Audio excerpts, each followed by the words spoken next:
Hello, buddy. I am Piyush, your study friend, and today I represent among you a topic of bio, first chapter. That's named life process. In my previous video, I already upload the video of non-cooperation movement. No, non-cooperation, not खिलाफत movement. After that, uh, कल परसों मैं आप लोग के साथ non cooperation movement और जहाँ तक हो सके मैं शेयर कर दूंगा एसएसटी का। आज मैं खुद साइंस पढ़ा हूँ और आप लोग के लिए साइंस का टॉपिक लेके आया हूँ, तो listen be carefully. And today हम लोग साइंस को लिटरेचर की तरफ पढ़ने वाले हैं, तो बहुत अच्छी तरह से पढ़ने वाले हैं, तो इसलिए आप लोग थोड़ा ध्यान से पढ़िए, लिसन बी केयरफुली। तो first of all the first chapter named science life process. जो चैप्टर का नाम है वो लाइफ प्रोसेस है। तो व्हाट इज़ लाइफ प्रोसेस?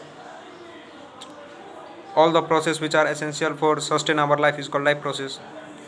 वैसे प्रोसेस जो हमारे जीवन को जीने में मदद करती है उसको लाइफ प्रोसेस कहते हैं। There are mainly 4 life process.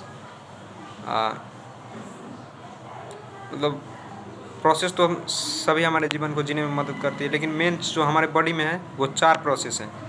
Just a minute. तो मेनली 4 प्रोसेस हमारे जीवन जीने में मदद करती है, जिसके बिना हमारा लाइफ संभव नहीं है। There are mainly 4 process which are helpful to sustain our life.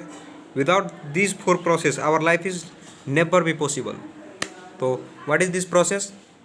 Let's come to know. These are 4 processes are first of all nutrition, the taking of food. Without taking of food our life is not possible.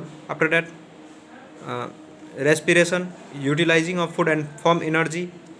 Transportation, the moving of nutrients from one part to other part of the body. और excretion, the throwing out of waste from the body. यदि हम waste नहीं निकालेंगे अपना, तो हमारी मतलब waste अगर नहीं निकल रहा है आपके बॉडी से, तो आपका किडनी फेलियर है, आपकी डेथ कुछ दिन में हो जाएगी उसके बाद। इसलिए ये 4 मेन प्रोसेस है, तो इस 4 प्रोसेस को ध्यान रखिएगा। उसके बाद आता है न्यूट्रिशन। अब न्यूट्रिशन भी अलग अलग पार्ट में बटा हुआ है, तो न्यूट्रिशन को आइए डिटेल में पढ़ते हैं। कहानी जैसे, एकदम कहानी, हमारे शरीर में क्या होता है, कब होता है, क्यों होता है, कैसे होता है, ये कहानी की तरह याद रखना है, तभी आप एग्ज़ाम में अच्छा स्कोर कर सकते हैं। तो न्यूट्रिशन को डिटेल में पढ़ते हैं। तो what is nutrition? The process of taking of food is called nutrition. जो खाना खाने की जो प्रक्रिया होती है और अंदर जाती है और पचती है, पचती तो नहीं है, खाना जो taking of food is called nutrition. The process of taking of food in the body is called nutrition. इतना याद रखिए। जो खाना खाने की जो प्रक्रिया है, जो फूड को अंदर लेते हैं, उसी को न्यूट्रिशन कहते हैं। और जो यूटिलाइज होकर एनर्जी बनती है, तो उसको रेस्पिरेशन कहते हैं। तो न्यूट्रिशन का 2 पार्ट होता है, ऑटोट्रॉपिक न्यूट्रिशन, हेटेरोट्रॉपिक न्यूट्रिशन। और ऑटोट्रॉपिक न्यूट्रिशन क्या होता है? वैसा मोड ऑफ न्यूट्रिशन का वैसा मोड जो खुद से खाना बनाता हो, बाय यूजिंग लाइट एनर्जी और केमिकल एनर्जी को यूज़ करके खुद से खाना बनाता हो, दूसरे पर डिपेंड नहीं रहता हो, नेचुरल थिंग्स से, नेचुरल चीज़ से वो खुद से खाना बनाते हो। जैसे ग्रीन प्लांट एग्जांपल है ऑटोट्रॉपिक का, ग्रीन प्लांट। और ये ऑटोट्रॉपिक जो है वो further classified into 2 part, photo autotrophic and chemo autotrophic. तो फोटो ऑटोट्रॉपिक का एग्जांपल है green plant. What is photo autotrophic? The mode of nutrition that made the food by utilizing a light energy is called photo autotropic nutrition. Photo का मतलब light, जब भी light आएगा तो हम फोटो खींचेंगे, इसलिए the mode of nutrition that make their food by utilizing light energy is called photo autotropic. And for example green plant and chemo autotropic. तो the mode of nutrition that make food by the utilizing chemical energy, जो chemical energy को use करके, यानी chemical की मदद से जो खाना बनाता है, वैसे ऑर्गेनिज्म को कीमो ऑटोट्रॉपिक कहते हैं। वो किसका पार्ट है? तो ऑटोट्रॉपिक मोड ऑफ न्यूट्रिशन का पार्ट है। तो कीमो ऑटोट्रॉपिक क्या होगा? जिसमें आते हैं blue green bacteria, blue green algae.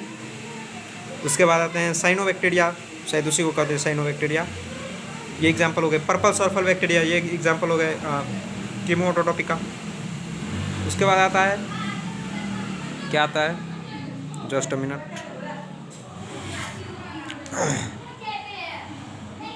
Nutrition का पार्ट हो गया, हाँ। उसके बाद आता है heterotrophic nutrition. What is heterotrophic nutrition? The mode of nutrition that depend on other organism, वैसे जो अपने से खाना नहीं बनाता है, दूसरे ऑर्गेनिज्म पर डिपेंड करता है, जैसे प्लांट पर, एनिमल पर। जैसे हम लोग हो गए, हम लोग दूसरे ऑर्गेनिज्म पर डिपेंड करते हैं, इसलिए हम लोग हेट्रोट्रॉपिक न्यूट्रिशन हो गए। हेट्रोट्रॉपिक न्यूट्रिशन का जैसे मैं एग्जांपल ले लीजिए, ह्यूमन, डॉग, कैट और कुछ बैक्टीरिया भी है, अमीबा, पैरामीशियम, ये सब हो गए, ये सब हो गए हेट्रोट्रॉपिक। और हेट्रोट्रॉपिक न्यूट्रिशन वो 3 पार्ट में डिवाइड किया गया।